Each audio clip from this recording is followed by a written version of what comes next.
Hi అండి, అందరికీ నమస్తే. Welcome back to our channel. ఈరోజు వీడియోలో ఎగ్ నూడిల్స్ రెసిపీ చూడబోతున్నాము. ఈ నూడిల్స్ని మనం బయట తిన్నట్టుగానే అదే టేస్ట్తో ఇంట్లో ఏ విధంగా ప్రిపేర్ చేసుకోవాలో చూద్దాం. ముందుగా మనం కొన్ని వెజిటేబుల్స్ని చాప్ చేసి పెట్టుకోవాలి. ఇక్కడ క్యారెట్, క్యాబేజీ, ఆనియన్, పచ్చిమిర్చి, అలాగే చిన్న ముక్కలుగా కట్ చేసి పెట్టుకున్న అల్లం వెల్లుల్లిపాయని ముందుగానే మనం ప్రిపేర్ చేసి పెట్టుకోవాలన్నమాట.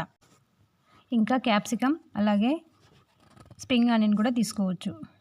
ఇక్కడ చూసారా, నూడిల్స్ అనేవి ఈ విధంగా ఉండాలి. మనం మామూలుగా నార్మల్ మ్యాగీ తీసుకుంటే అంత టేస్టీగా రాదనమాట. నూడిల్స్ ఉడికించుకోవడం కోసం ఒక వెడల్పాటి గిన్నె తీసుకొని అందులో సరిపడా వాటర్ వేసుకొని, అలాగే కొద్దిగా ఆయిల్, కొద్దిగా సాల్ట్ వేసుకొని ఒక బాయిల్ వచ్చిన తర్వాత నూడిల్స్ అనేది యాడ్ చేసుకోవాలి. ఈ విధంగా వేడి నీళ్ళల్లో వేసుకొని ఉడికించుకోవడం వల్ల నూడిల్స్ అనేవి మనకి త్వరగా కుక్ అయిపోతాయి అన్నమాట.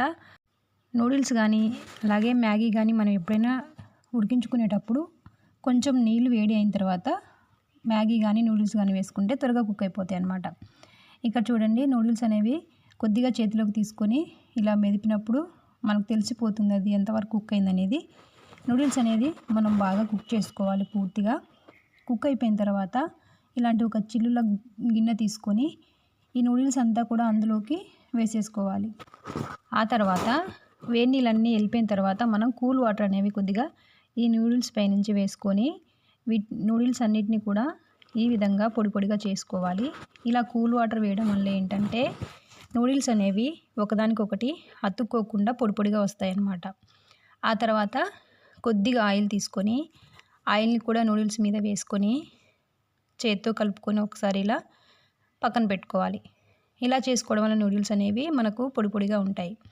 ఆ తర్వాత ఒక కడాయి పెట్టుకొని కడాయిలోకి కొద్దిగా ఆయిల్ వేసుకొని ఆయిల్ అంతా కూడా ఈ కడాయికి బాగా స్ప్రెడ్ చేయాలి. మనం నూడిల్స్ అనేవి ఫ్రై చేసుకుంటున్నప్పుడు కడాయికి అనేది అతుక్కోకుండా ఉంటాయన్నమాట నూడిల్స్.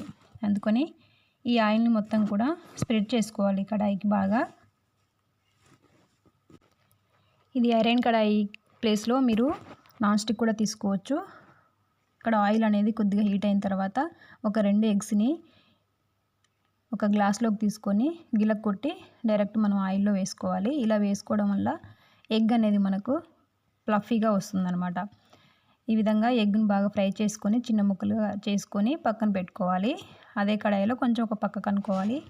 ఆ తర్వాత మనం ముందుగా చాప్ చేసి పెట్టుకున్న వెజిటేబుల్స్ ఉన్నాయి కదా, అవన్నీ కూడా ఒక్కొక్కటిగా వేసుకోవాలన్నమాట.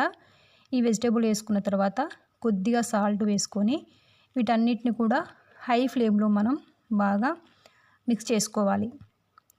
ఆ తర్వాత కొద్దిగా కారం కూడా వేసుకొని వీటన్నింటిని కూడా మనం బాగా మిక్స్ చేసుకోవాలి. ఫ్లేమ్ అనేది కూడా ఎప్పుడు కూడా మనం వెజిటేబుల్స్ సార్ట్ చేస్తున్నప్పుడు హైలోనే ఉండాలి. ఇది బాగా కుక్ అవ్వాల్సిన అవసరం లేదు, కొద్దిగా ట్రాన్స్పరెన్సీగా అయితే సరిపోతుంది. ఆ తర్వాత మనం ముందుగా ఉడికించి పెట్టుకున్న నూడిల్స్ వేసుకొని, అలాగే కొద్దిగా గరం మసాలా, అలాగే ఇక్కడ నేను మ్యాగీ మసాలా తీసుకుంటున్నాను. మ్యాగీ మసాలా కూడా వేసుకున్న తర్వాత మనం సాస్లు అనేవి ఒకదాని తర్వాత ఒకటి వేసుకోవాలి. సాస్ లేకపోయినా సరే మీరు ఇక్కడ మసాలా అనేది చికెన్ మసాలా, అలాగే మ్యాగీ మసాలా అనేది కొంచెం ఎక్కువగా వేసుకోండి, టేస్ట్ బాగుంటుంది. ఇక్కడ కొద్దిగా గ్రీన్ చిల్లీ, కొద్దిగా రెడ్ చిల్లీ, కొద్దిగా వెనిగర్, అలాగే కొద్దిగా సోయా సాస్ వేసుకున్నాను. దాని తర్వాత కొద్దిగా ఈ షెజ్వానా చిల్లీ గార్లిక్ సాస్ అని ఉంటుంది కదా, ఈ షెజ్వానా సాస్ కూడా కొద్దిగా వేసుకున్నాను. ఇవన్నీ వేసుకొని వీటితో పాటుగా కొద్దిగా అజినోమోటో వేసుకున్నాను. ఇదైతే పూర్తిగా ఆప్షనల్, ఇష్టం లేని వాళ్ళు అవాయిడ్ చేయొచ్చు.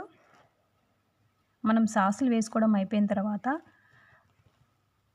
ఫ్లేమ్ అనేది హై ఫ్లేమ్లో పెట్టుకొని బాగా మిక్స్ చేసుకోవాలి. ఇవి చూసారు కదా, ఈ విధంగా బాగా మిక్స్ చేసుకోవాలి. ఫ్లేమ్ అనేది మాత్రం హైలోనే ఉండాలన్నమాట. మనం వేసిన సాసులు, అలాగే సాల్ట్, కారం అన్నీ కూడా నూడిల్స్కి పట్టేలాగా బాగా మిక్స్ చేసుకోవాలన్నమాట. ఆ తర్వాత మనం ఉప్పు, అలాగే కారం ఇవన్నీ కూడా ఒకసారి చెక్ చేసుకొని బాగా మిక్స్ చేసుకొని స్టవ్ ఆఫ్ చేసుకొని సర్వ్ చేసుకోవడమే. ఎంతో టేస్టీ అయిన నూడిల్స్, ఎగ్ నూడిల్స్ అనేది ఇప్పుడు మనం బయటికి వెళ్ళాల్సిన పని లేకుండా హ్యాపీగా ఇంట్లోనే ప్రిపేర్ చేసుకొని ఎంజాయ్ చేయొచ్చు. ఇదండి ఇవాళ వీడియో. వీడియో నచ్చితే లైక్ చేయండి, అలాగే మీ ఫ్రెండ్స్కి అలాగే రిలేటివ్స్కి కూడా వీడియోని షేర్ చేయండి. ఇలాంటి మరిన్ని వీడియోస్ కోసం ఛానల్కి సబ్స్క్రైబ్ అవ్వండి. అలాగే పక్కన ఉన్న గంట సింబల్ని ట్యాప్ చేసుకొని ఆల్ అనే సింబల్ని యాక్టివేట్ చేసుకోండి. Thanks for watching.